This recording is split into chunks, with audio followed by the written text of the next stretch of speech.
Shipment track करू शकता। ते ट्रॅक केल्यानंतर हे बघा, हे जे आलंय मला आता कळतंय की ते तिथून निघालं, सगळीकडनं पोचलं, अमुक अमुक ठिकाणी, इकडनं हरियाणा, तिथनं तमुक ठिकाणी, तिकडनं तमुक ठिकाणी करत करत करत काल ते 12 वाजता दुपारी माझ्या घरी पोचणार होतं। अचानकपणे ते रिटर्न गेलं, म्हणून मला कळल्याबरोबर मी त्यांना मेसेज पाठवला की हे रिटर्न का झालं। तर तेव्हा मला सांगण्यात आलं की आज संडे आहे, आज कोणी मिळणार नाहीये, तर तुम्हाला उद्या आम्ही सांगतो की ते का रिटर्न गेलं। तर त्याच्यानंतर मी त्या फुलफिलमेंट म्हणून आहे त्यांच्याशी बोलले।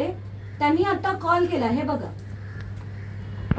त्यांनी मला आता कॉल केला आणि कॉलवर धडधडीतपणे मला सांगण्यात आलं की इफ्को कंपनीने हे थांबवलंय आणि त्यांचा डेटा जो त्यांनी जे जे सांगितलंय ते आम्ही तुम्हाला लीक करू शकत नाही। म्हणजे आता हे खात्रीने मी सांगू शकते की हा धनंजय मुंडे यांचा स्कॅम आहे आणि मोठा स्कॅम आहे, शेतकऱ्यांना बुडवण्यासाठीचा स्कॅम आहे।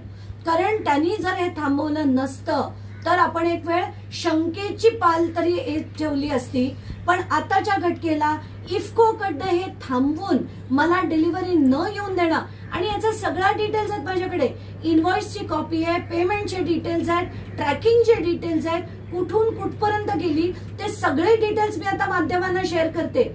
आणि आता अजित पवारांनी याची चौकशी करा, कारण कालच ते काही माध्यमांना म्हणालेत की त्यांचे द्यायचा की नाही राजीनामा ते ठरवतील। सिंचनाच्या वेळेस मी माझा राजीनामा दिला होता, पण नैतिकता त्यांच्याकडे असेल तर ते ठरवतील। तर मला असं वाटतं अजित पवार हे आणि एक उदाहरण घ्या, तुम्ही ते पूर्ण स्कॅमचे डिटेल्स घ्या, चौकशी लावा, 2 दिवसात चौकशी पूर्ण होईल याची मी तुम्हाला खात्री देते।